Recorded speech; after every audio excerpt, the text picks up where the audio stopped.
The Economist editor-in-chief wrote in defense of Bannon's invitation, saying the future of open societies will not be secured by like-minded people speaking to each other in an echo chamber, but by subjective ideas and individuals from all sides to rigorous questioning and debate.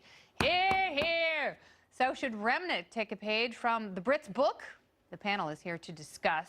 Tonight, she's National Taxpayer Union Senior Fellow and Center for a Free Economy board member. Maddie Depler is back, along with Reason.com associate editor and free speech advocate Robbie Suave, and attorney and author of Lawfare, The War Against Free Speech, Brooke Goldstein. Well, this is a perfect topic for this crowd tonight. Welcome, everyone. Brooke, I will start with you. There are a lot of people who dislike Steve Bannon. They don't agree with him politically. They don't like his tactics. They don't like the way he behaved in the White House.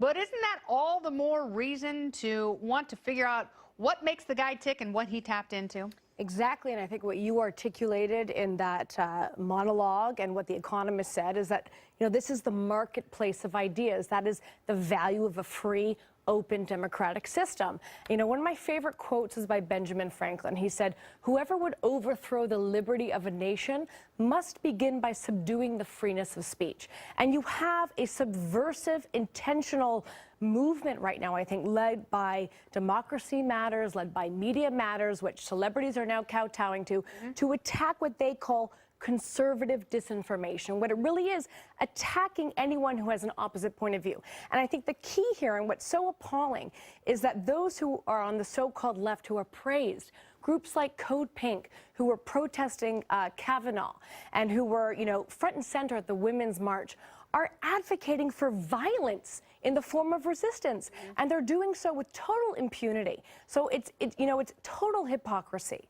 And it's so easy to get the mob riled up. I mean, that's what's so comical about it, is reading some of these tweets from Judd Apatow and Jim Carrey and Chelsea Clinton, because, all they do is boil down their summation into one pejorative, which is, I will not normalize hate. Right. And they end up looking so cowardly. They look like their ideas must be weak if they're so afraid of going up against someone like Bannon in intellectual combat. And it's just, and it's also ridiculous to say that, like, having him would normalize.